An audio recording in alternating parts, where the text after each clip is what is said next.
Ngoma ilofanya tugombane inaitwa Sario, ndo ilofanya mimi na wao tukose milio, ndo ilofanya wakanikata.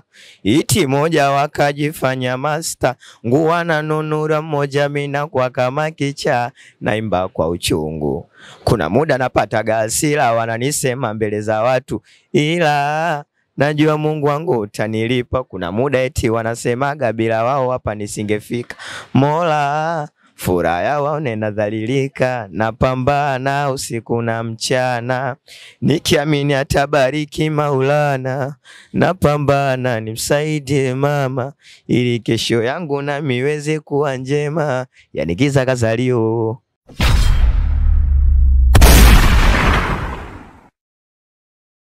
Bwana, mambo vipi na karibu mfuatiliaji wa YouTube channel ya Nyundo TV. Ni exclusive interview kunako YouTube hii channel ya Nyundo TV. Nazungumza na miongoni mwa wasanii ambao naweza nikasema kwa siku za baadaye walikuwa wanatazamika kuwa wasanii wakubwa sana.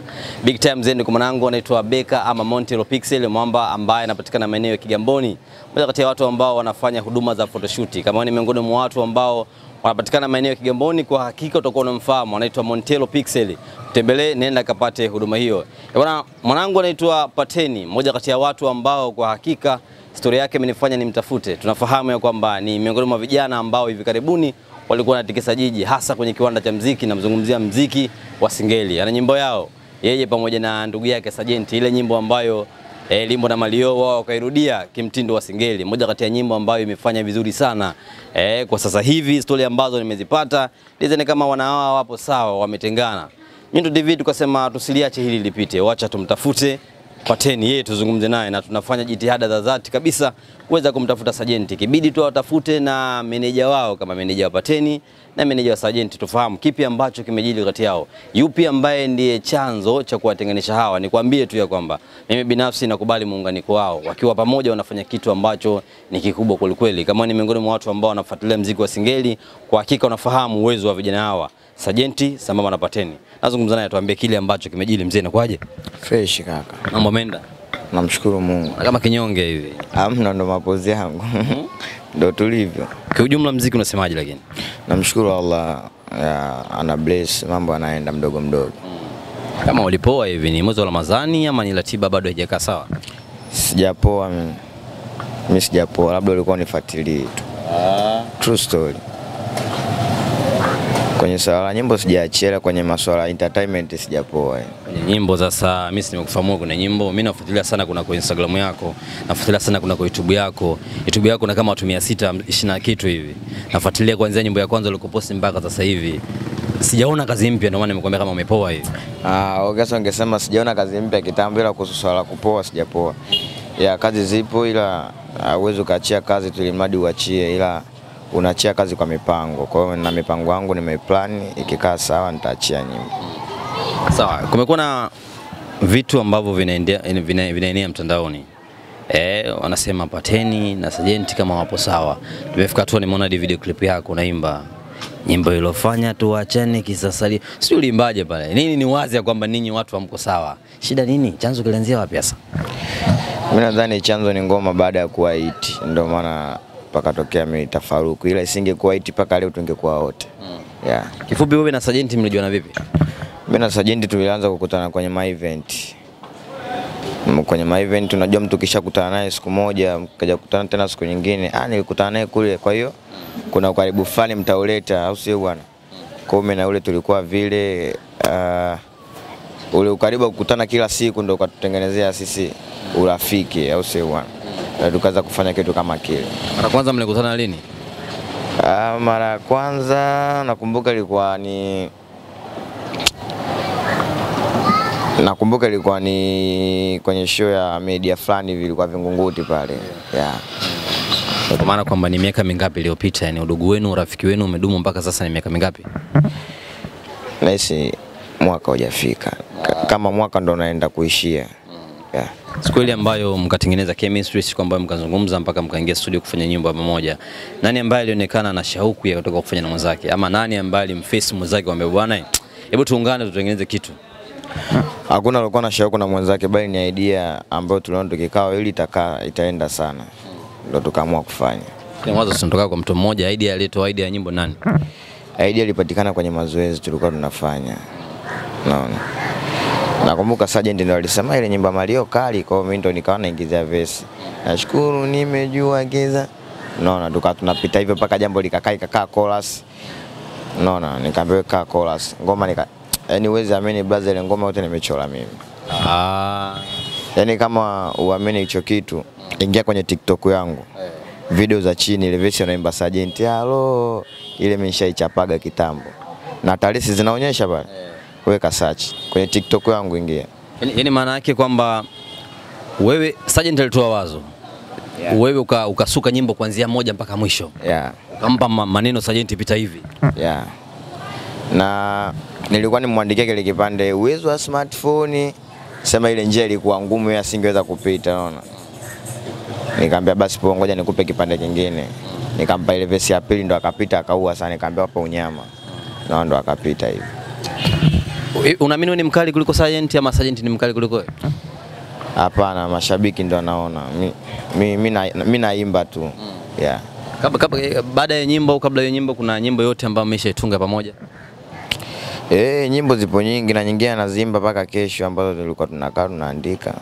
Zipo. Mnaandika wote anaimba yeye? Ni makubaliano ama maana yake nini? Hamna, mtu mkishakuwa pamoja mnakuwa friend, au sio bwana? Kwa hiyo kitu chako changu, kitu changu chako. Kwa hiyo alikuwa akiimba mimi simaini kwa sababu najua ni mwanangu, au sio bwana? Yeah. Kwa kifupi naweza nikasema kwamba wewe na Sergeant maana yake wewe ni ndiye kama ni umeandika vingi kuliko yeye kwa pamoja, si ndio? Mimi naandika, sijui ila mimi naandika sana. Kuna nyimbo nyingi anazoimba, umesema kuna nyimbo zako? Ipo hivyo. Yeah. Sasa ili bifu ama hii situation ya kutokuwa pamoja, ninyi kukaa tofauti, ilikuwaje sasa? Bwana, ni historia ndefu kidogo kwa sababu mimi na wale tu weache. Mwanzo nilikuwa sina ugomvi na Sergeant, bali watu ambao wanamsimamia ndio walikuwa kama time moja, yani tunakwazana, au sio bwana? Ila dakika za mwisho paka Sergeant nani nikaona kama ananiletea dharau, au sio bwana? Yeah. Mimi na wale bwana, kitu ambacho mimi kilikuwa kinaniuma ni mimi nilikuwa sina management, au sio bwana? Na nilivomkuta Sergeant wakadai kwamba na management ambayo ndo DJ. Na mimi nilikuwa na wananitania wanavyosema kwamba DJ wake ndo management yake. Sijai kuona hiyo, yani DJ ndo uwe manager. Ni kitu ambacho kiwezekani, au sio bwana? Ile nyimbo ilivyoenda mjini nikaitwa mimi na mshikaji mmoja anaitwa Poi ambaye ana account ya msanuaji Insta. Yeah, ambaye amekwenda kama nani sasa? Sijui mimi yani mimi sikujaji sana kwa sababu ni mwakuta, au sio bwana? Yeah. Nikaulizwa, "Je, upo tayari kuwa na sisi ama una sehemu nyingine ya kwenda?" Nikamwambia, "Hebu tuende taratibu. Kwenye hicho kikao alikuwa Sergeant, ulikuwa wewe na huyo Poi?" Sergeant hakuepo. Tulikuwa watu watatu. Nilikuwa mimi, Poi na D-Square ambaye anadai ni manager wa Sergeant. Kwa hiyo kwamba ulikuwa na manager wa Sergeant akimwakilisha Sergeant, kulikuwa na huyo Poi ambaye naye uliwakuta nao. Niliwakuta nao, yeah. Unaona? Nikaulizwa, "Vipi, unaweza kuwa na sisi ama una management nyingine?" Nikamwambia, "Kwa sababu watu mafansi wote wanasema kwamba tuwe pamoja ndio kitu kinatoka kizuri. Mimi siwezi nikapinga na siwezi nikabisha hilo. Kwa hiyo itakuwa vizuri kama tukiwa pamoja." Akasema basi sawa. Nikamwambia basi poa. Kwa na mimi nikanamuita manager, au sio bwana? Hapana. D-Square. Unaona bwana?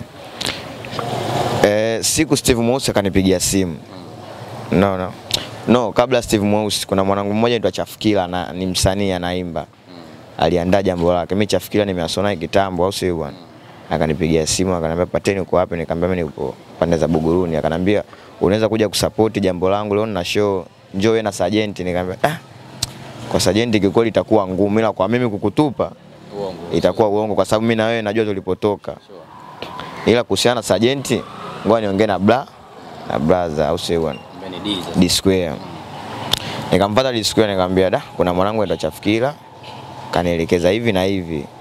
Tunafanyaje?" Akanambia, "Ana shilingi ngapi?" Unaona? Nikamwambia kuhusu swala hela mimi sijaongea na, ila najua ukienda ila nauli uwezi kukosa.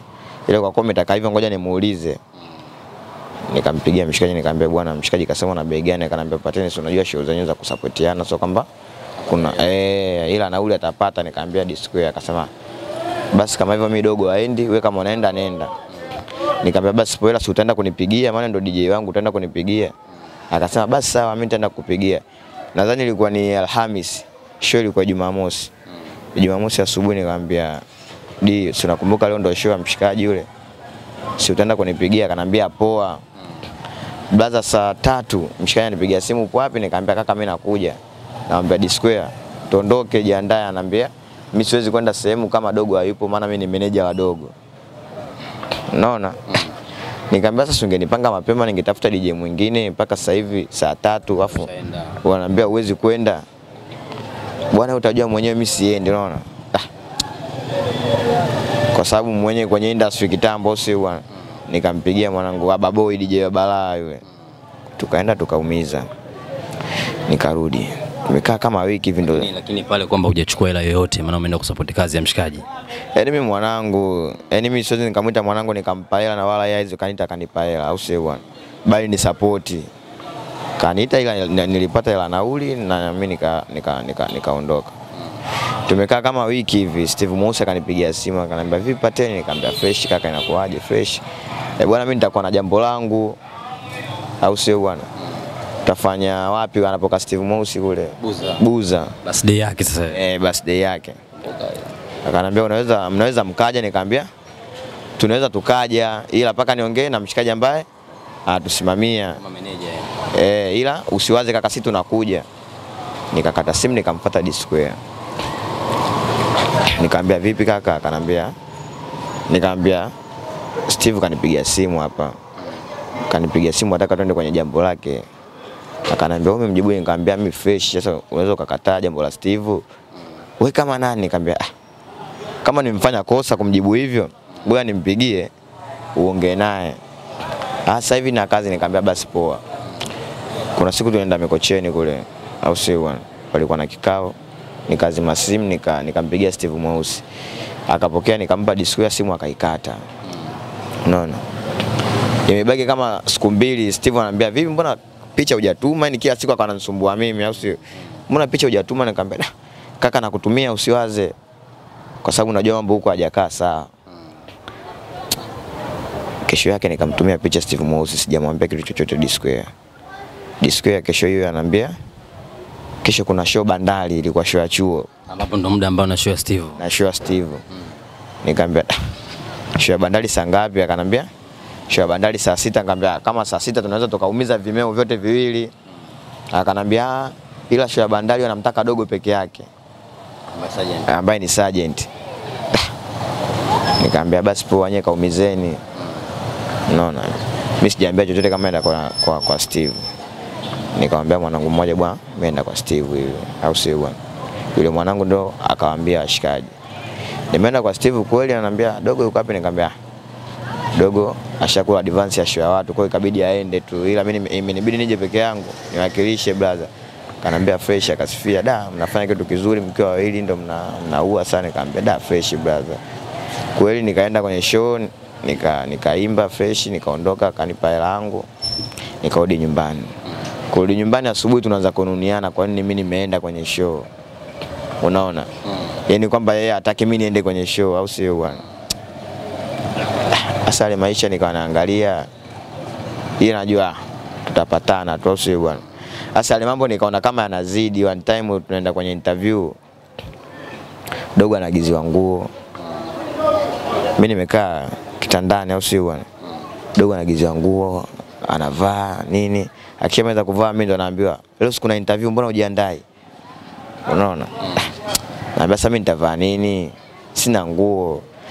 Yaani kama unabisha, fuatilia account mpaka account, fuatilia interview zote tunazofanya mimi na yeye. Na nikawaka kaka. Nikamwambia, "Kwa mimi nachukua nguo zangu hizi ninazovaa naenda zangu kwenye interview au sio bwana." Ikafikia muda wa kushoot. Muda wa kushuti kanipigia wiki 2 kabla hatujashuti. Bwana tunashuti vile, nikamwambia basi poa kaka. Au sio bwana.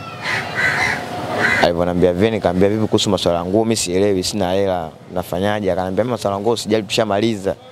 Nikamwambia poa. Siku ya kushuti asubuhi inatakiwa location tufike saa 4, anipigia mimi simu saa 1, ananiambiaje? Oa mwanangu tafuta nguo. Ile simu baki masaa 3. Ananiambia tafuta nguo. Mimi hapo niko Mikocheni hapo. Mikocheni nitafute nguo niende paka Buguruni. Nikaambia brother mmoja anaitwa Badloso ambaye ndo alikuwa ni kama brother wetu. Au sio bwana? Nikamwambia brother mimi kushoot video mimi siendi. Siwezi kwenda sina nguo na sina hata 100. Unavyoniona hapa mimi nitaendaje kushoot? Baada akanambia pateni wewe nenda. Au sio bwana? Nikamwambia kaka mimi siendi kwenye video. Nikarudi ndani kulala. Nimelala baada kweli kafosi kampigia mshikaji mmoja anaitwa nani anaduka Sinza hapo. Akamwambia bwana mdogo wangu ana shoot leo inabidi tumsaidie nini na nini. Kweli mshikaji akaniletea nguo, akaniletea viatu. Akanichukulia pikipiki nikaenda paka Buguruni. Au sio bwana? Nafika Buguruni dogo kaletewa nini designer. Minguo kibao viatu nini yani Miki ukweli leo iliniuma. Au sio bwana? After video jambo likawa limeisha. Tukaenda kwenye show. Tulipoenda kwenye show nakumbuka alitoa 300. Au sio? Alipotoa 300 tukarudi nyumbani kwa sababu hatuwezi tukagawania kwenye show. Tunarudi nyumbani Tumerudi nyumbani nje alikuwa Disquare na viongozi wengine ambao nilikuta nao. Kwenye kushuti video tulikodi mataa sijui nini inakatwa.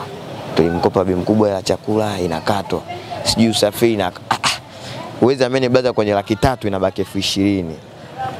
Inabaki 40,000 kwenye 300. Mimi nikapewa 20,000, dogo akapewa 20,000. Nikamwambia mnaona hichi mlichokifanya? Sijapenda. Na haiwezekani kwenye 300 yote hata kama unamdanganya mtu basi jaribu hata kuchekecha kiutu uzima. Kweli kwenye 300 mimi nipe 20,000. Nilipatwa na hasira ilikuwa usiku saa 10. Nikaondoka kwetu Kimara. Unaona kwa sababu alinitia sana hasira. Zimepita kama siku ngapi nikamwambia tumeshoot video. Nilikuwa naomba mnisaidie. Mnisaidie kunini? Kama kucollaborate hivi ili na mimi kwenye account yangu ya YouTube ipande. Akasema sawa sawa. Kuna mshikaji mmoja naye alikuwa kama supporter wetu au sio bwana. Akaniunganisha simu na Disquare. Nadhani yeye ajui paka leo. Akaniunganisha simu na Disquare. Akanambia pateni. Akamwambia Disquare pateni kasema tumfanyie hivi na hivi ili naye account yake ikue. Account yake naye ikue. Disquare ilichosema bwana wewe pateni achana naye. Sisi tunapandisha afu tunasema tulisahau. Unaona? Wakati tunaenda kwenye show na kwa 20,000, afu kwenye kupandisha video inakuwa 100. Unaona? Sasa mimi ile jambo likawa linaniuma, unaona? Nikaenda nao hivyo hivyo kimazoea, dakika za mwisho ndo akaja kufunguka wenyewe akampigia brother nani, Badloso. Bwana brother sisi tumekaa hapa, tumeona bora pateni afanye kazi kivyake na sisi tufanye kazi kivyetu. Mwisho wa siku akaona bora afunguke, akampigia brother kwamba uishi kivyako na Sergeant endelee kivyake. Niishi kivyangu na Sergeant aishi kivyake. Baada akamuuliza, bwana kwa nini umefanya hivyo? Akasema hamna basi sisi tumeamua tu kila mtu afanye kazi kivyake. Mimi nilikuwa sijui chochote au sio bwana. Kweli baada akaniita kule Mikocheni sio mbali, akaniita bwana mdogo wangu njoo. Nikaenda akanambia wenzako umesikia hicho sema, nikamwambia kipi? Wanasema kila mtu afanye kazi kivyake. Sasa mimi ndo nikawa navuta picha ile mambo walikuwa wanifanyia, unaona? Nikaona kumbe ndo shida ilikuwa hii. Nikamwambia kama wenyewe wamebless iwe hivyo waache tu, kwa sababu unaweza kumforce mtu kumbe hataki kitu, bora iwe hivyo. Baada akanambia poa poa. Unaona? Shida inakuja bosi akituhitaji kwenye show. Wataje watu wawili. Mimi nalitoa visingizio kaka uwezi amini. Kwenye show singeli nani ilikuwa brother Dula pale, singeli ilikuwa Singeli Si Mbagala, Asante Singeli. Asante Singeli. Kuja wote ni waona. Ile show mimi sikuja nao na mimi nilikuwa sipo kwenye ratiba ya kuimba. Kwa sababu order alipokea wenyewe na akipokea anasema dogo yuko peke yake. Au sio bwana? Wakapewa la maandalizi wakanunua nguo nini na nini. Mimi najua yote hayo. Siku ya show mimi niliamua niende tu na washikaji kwa sababu nilikuwa kinyonge nyumbani. Nikatoka na kina Blaza Badiloso. Nilikuwa na kina PK ya kina 6, kina Good Master. Tukafika tukapoa. Kupoa ndo mshikaji mmoja anaitwa meneja Kibala alikuwa. Akanambia inabidi mforce mpande pamoja. Mimi nilikuwa sasa sijajiandaa chochote kile. Unaona nimevaa loko tu. Akanipa mic nikapanda ndo tukaumiza. Ila tangia pale kwenye ile show ya makabila kabla ya hapo vikwazo vilikuwa vishatokea vingi, ila tulikuwa tunaishi tu kama zoea na watu walikuwa hawajui. Yeah. Kwa hiyo chanzo unahisi ni nyimbo imeenda, unahisi chanzo nini? Chanzo ni nyimbo kwenda. Nyimbo isingeenda tusingekuwa na magomvi na tamaa. Yeah, yani mtu ukiwa na tamaa kwenye kitu chochote brother, huwezi kwenda. Kuna kitu nilikuwa najiuliza binafsi kabla nahisi hata watazamaji hivyo. Mimi ni daraja na kuunganisha wewe na watazamaji wenu. Ukizungumzia muziki wenu ambao mnaofanya wewe na Sajenti, asilimia kubwa anajulikana Sajenti. Yaani popote pale ambapo tukisikia kisa Salio watu wanamjua sana Sajenti kuliko wewe. Yeah. Hii kwanza unaifahamu au chanzo nini? Yeah, hiyo cha kwanza naifahamu na sababu ya kufahamika yeye walikuwa na muintroduce kwa watu kwamba ile nyimbo kafanya peke yake. Unaona? Kwa sababu ma TikTok walikuwa wakija kufanya challenge mimi naachwa. Brother mimi interview mbili zinafanywa mimi kwa nyuma ya kamera. Na dogo anasema hii nyimbo yangu sitajui. Unaona? Kwa hiyo ni jinsi wenyewe walivyokuwa na muintroduce kwa watu kwamba nyimbo ya dogo hivyo yani. Na kabla hajashuti hajapandisha ile video na nyimbo nikamwambiaje pale kwenye kupandisha msiandike featuring. Bora muandike Pateni na Sajenti. Unaona? Ngoma inapanda Pateni inapanda Sajenti featuring Pateni. Ila mimi nikaona bless tu na bless wanangu kweli. Ndio mambo yakawa hivyo yani. Kwenye hili kwenye kutengana kwenu unahisi kuna nani na nani ambao wanahusika? Wapo wengi. Pale kuna uongozi mkubwa, wewe acha tu. Kwenye kundi lile wanajiita wenyewe Tabasamu Brand. Kuna yani viongozi wengi sana. Hawapungui chini ya 6. Yeah. Kwa hiyo kila mtu ana maoni yake. Kwa hiyo mpaka mimi pale kuomba kwamba nifanye kazi peke yangu nahisi washa discuss. Mimi nifanye kazi peke yangu. Kwa hiyo mimi nadhani ni uongozi wao na wenyewe nadhani. Kabla ya kuungana na Sajenti wewe ulikuwa unafanya music bila shaka. Unaamini peke yako unaweza? Mimi nimeanza kuimba 2012. Nimeandika nyimbo nyingi za wasanii unaosikia wanaimba. Nyingine nikutajia huwezi kuamini. Yeah, kidogo. Hamna, siwezi nikakwambia. Usaje nyimbo gani sema nasema nige fulani na fulani bila kutaja nyimbo? Siwezi nikataja mabrother. Yeah. Alafu mimi sina yani mimi Mungu alivyoniumba yani sinaga maneno kwamba nimwandikie mtu nimwandikia sijui nini. Sinaga mambo hayo. No. Sinaga dharau kwanza na mabrother usio bwana. Kwa na respect na mimi naandika nyimbo vizuri na naimba. Kwa hiyo kutokuwa pamoja haijalishi eti mimi nitasimama au wao watasimama, kikubwa ni juhudi, kila mtu afight kwa upande wake. Allah atabless tu. Kama wote tulipangiwa kwenda tutaenda, kama mmoja alipangiwa kwenda viral ataenda, mmoja tabaki. Kwa hiyo ni hivyo tu. Anatokea bosi mnaitwa kwenye show na kwenda peke yake. Wewe simu zote ambazo unapigiwa unasema siko pamoja na Sajenti. Hakuna siku ambayo umekwenda peke yako kwa sababu na Sajenti hayupo nipeni mimi riziki? Wanakataa. Yaani kuna show kaka iliita kuna moja iliita 600,000 nyingine iliita paka milioni. Unaona? Hiyo milioni ndo nilipagawa, napigiwa simu Pateni vipi fresh. Wiki ijayo tunahitaji kwenye show kuja na Sajenti. Wale mimi siongei nao, mtu una shida na hela au sio bwana. Nikamwambia kaka nakupa jibu. Unaona? Nampigia simu namwambia brother bwana dogo ana kimeo labda nije peke yangu. Sasa bosi anawataka wote. Ndio tatizo linakuja hapo. Kwa hiyo hii nyimbo kwanza mimi sijapata hela. Sijapata hela. Nyimbo ina viewers 155,000 hiyo YouTube peke yake. Achana na mitandao mingine, maboom play huko Mashazam. Yaani nyimbo sijapata hela mimi. Mimi nisingekuwa hivi blaza, ngoma imeenda, mimi sio kuishi maisha haya. Yaani dawe acha tu. Walivyokuwa wanamuintroduce dogo, yani mpaka mimi wengine wanipigia simu, wanajua mimi ndo Sergeant. Sergeant vipi? Naambia mimi Pateni ndo nani? Unaona? Yaani kwa hiyo tafulani yani. Kwa mambo ni mengi kaka, wewe acha tu. Kuna namna yote ambayo unahisi imerudisha nyuma muziki wako? Hii mtafaruku wenu kati wewe na yeye? Hakuna namna yote kurudisha nyuma muziki wangu. Hakuna. Sidhani, labda watu. Ila mimi naona niko pale pale na ndo nazidi kwenda viral. Allah anasaidia. Wanasema kuna riziki ya mmoja mmoja. Mimi binafsi naamini mkiwa wawili ndo riziki yenu inakuwa kubwa zaidi. Hata mwenyewe umekili hapo, kuna show ya milioni imeingia, kuna show ya 600, lakini huweza kuipata kwa sababu mwenzako hayupo. Mathalani ikatokea sasa jamaa wakasema turudishe moyo nyuma, tuungane, tufanye kazi. Bila shaka upo tayari jua hili. Mwana mikakati yangu nitapangia ili tufanye kazi. Kwa hiyo siwezi kukubali kirahisi, na mikakati yangu nitapangia. Ambayo ni ipi? DJ simame kama DJ, tutafute meneja mwingine nawe mmoja tufanye kazi. Yaani mimi ni hicho tu. Haiwezekani msanii na mameneja 6 kaka. Underground kweli. Hayo mambo ya kina Mondi huko, kuna kina Ricardo Momo, sijui kina Doni Fumbo, kina hayo mambo yao. Sasa sisi haya mameneja 6 mmeenda kwenye show mmepewa 200, 300. Wewe utakula vipi? Na siwezi nikaenda kwenye show na wewe nikakosa. Mimi mpaka bodaboda wangu nampa hela nyingi. Kutoka najua naelewa mchango wake, au sio bwana? Sasa siwezi kwenda kwenye show na wewe nikakupa 2000, 5000 na kwa meausha. Kwa lazima tutafute management.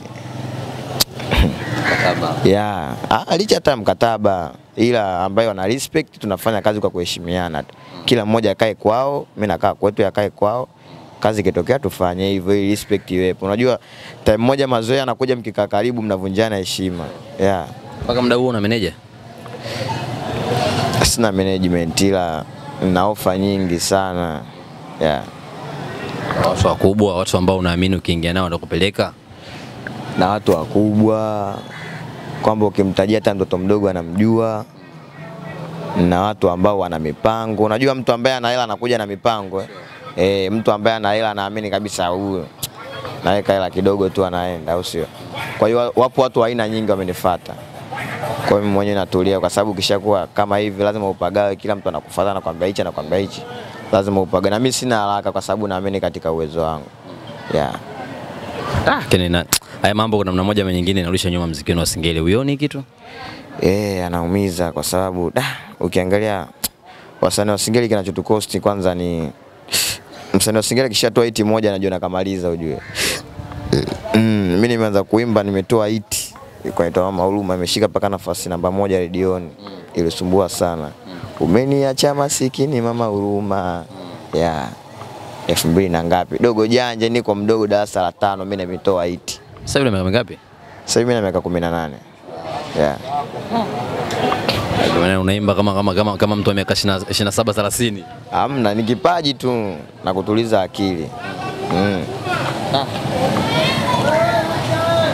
Ila bila shaka watu wengi wameumia sana na kugombana kwenu. Kelo vipi mtandaoni uko uipati?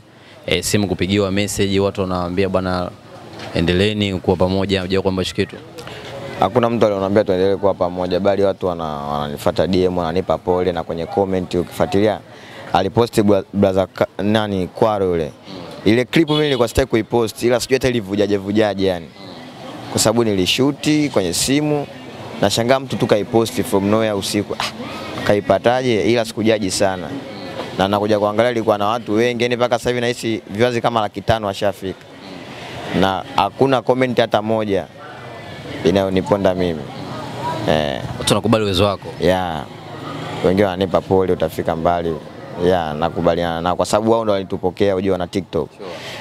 Kwa hiyo na wenyewe ndo wananipa pole mimi. Kwa hiyo ni respect kubwa sana wananipa. Lakini kama itatokea sasa upande ule wa Sergeant wale manager wakapungua, DJ kabaki nafasi yake, manager kana nafasi yake, utaratibu kwa mzuri, mkawa timu ya watu wachache wenye kufanya kazi zaidi, hakuna shida, unarudi kwenye kundi unapiga kazi. Utarudi. Yana hawezi kukubali. Hawezi kukubali. Kwa sababu kashazoea kitoka laki 3 laki. Sajenti laki. Yaani kwamba hamna anayemzidi mwenzake. Yaani kwamba tulikuwa tunaishi naye fair, unajua zile. Lakini kaka hamna msanii ambaye enda kwa hamna msanii na DJ. Msanii akampa eti imetoka laki 2 mimi nikupe laki wewe laki. Hakuna kitu kama hicho. Imetoka laki utakula 40,000 30,000. Nyingine mbako meneja. Hamna. Yaani si ndio kwamba hivyo tunaonyesha ufea tulikuwa tunaishi na DJ. Yaani kwamba yeye alikuwa anakata umeneja na udj mule sasa. Yeye DJ ya meneja. Ni kitu ambacho kiwezekani. Yeah. Nitamani niulize labda hao mameneja labda walikuwa wanawanyonya fulani hivi pesa nyingi nakula wao. Yaani mimi sijui chochote yani. Yaani mimi sijui kia Mungu sijui chochote. Bali mimi nilikuwa naona tu ninavyofanywa vile nikawa na so easy. Familia labda kama ni baba au mama ambaye alikuwa anaona mafanikio yenu mkiwa wawili sasa hivi mmetengana, hamna chochote ambacho amekwambia? Familia yangu mimi? Yeah. Mimi tangia naanza muziki sijawahi kuwa na management na sijawahi kupata mtu wa kunisupport. Baba, mama? Hakuna. Ila wote wapo? Wapo. Waone unachokifanya maana yake nini? Wanaona ila walikuwa gawa riziki na mimi ninachofanya.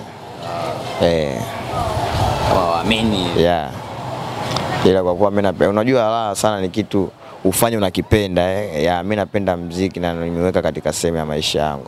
Na ndio maana mpaka leo nipo hapa. Yeah. Bwana tumalize. Ongea chochote na watu ambao wanapenda kile ambacho unakifanya kwa maana kwamba mashabiki zako. Watu ambao wanaamini kwamba kutengana kwa Sajenti na Pateni amepotea. Hebu waambie kitu. Mimi nadhani kwanza kutengana kwetu ni Mungu mwenyewe kapanga, huwezi jua mimi nilivyokuwa na wale kingetokea nini au sio bwana. Mimi ninachowaomba Watanzania, naomba sana msanii yote msaada wake upo kwenye digital zake platform. Mimi hapa nilipo na YouTube tu ila soon nakamilisha akaunti zote Boom nini Spotify. Nilikuwa naomba wakanisubscribe kwenye akaunti yangu ya YouTube. Sasa hivi na subscriber 600 nadhani. 600 kama 20 ngapi sijui. Nilikuwa naomba kanisubscribe kule ili waweze kunipa support. Hii hata leo na kesho nakuja kuzima nimepotea jina alipo tena. Kidogo chochote kitu kinaingia au sio bwana. Bwana shukrani sana. Fresh brother. Brani exclusive interview na moja kati ya wasanii ambao naweza nikasema tulikuwa tunawatarajia kwa siku za baadaye waje kuwa wasanii wakubwa sana, wasanii wa Singeli. Mdogo Pateni ambaye alikuwa na ndugu yake Sajenti kama alivyoweza kumsikia hapa, mengi amezungumza, lakini kubwa zaidi kuhusiana na maisha yao na ndugu yake kwa sasa hivi Sajenti. Taarifa ambazo zilizokuwa zinatoka kwamba mabwana wametengana ni kweli kama alivyoweza kumsikia mwenyewe ambapo vile alivyosema, lakini anasema kwamba kutengana na Sajenti sio chanzo cha yeye kuacha muziki. Muziki anaupenda, muziki po moyoni na bado ataendelea kufanya muziki. Kubwa zaidi ameomba mashabiki zake. Kwa wewe ambaye unapenda kile ambacho Pateni anakifanya, nenda kamsupport vile ambavyo unaamini utakuwa unamsupport. Ana mitandao yake ya kijamii Instagram kwa jina la Pateni, Mdogo Pateni. Ana watu kama 625 hivi nimetazama hivyo. Nenda ana watu kama 200 hivi. 225 26 hivi. Hiyo ni Instagram. Nenda kamfollow pale. 2000 kumlazi. Ana watu kama 2000 hivi. Instagram nenda kamfollow, alafu YouTube una watu kama 625, nenda kusubscribe. Kwa kufanya hivyo maana yake ndio utakuwa umemsupport kuhakikisha unapata nyimbo zake na chochote ambacho kinamhusu yeye utakuwa unakipata. Nikwambie tu kama na lolote ambalo ungetamani kuzungumza hiki ambacho Pateni amekiongea, hebu tuambie kwenye comment hapo. Utakuwa umetisha zaidi. Thanks for watching. Till next time.